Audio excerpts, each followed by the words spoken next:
శ్వాసలో చేరితే గాలి గాంధర్వమవుతున్నదో, ఏ శ్వాసలో చేరితే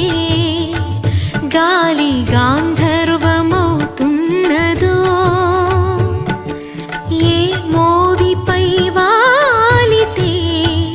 మౌనమే మంత్రమవుతున్నదో, ఆ శ్వాసలో లీనమై ఆ మోవిపై నే మౌనమై నిన్ను చేరని మాధవా, ఏ శ్వాసలో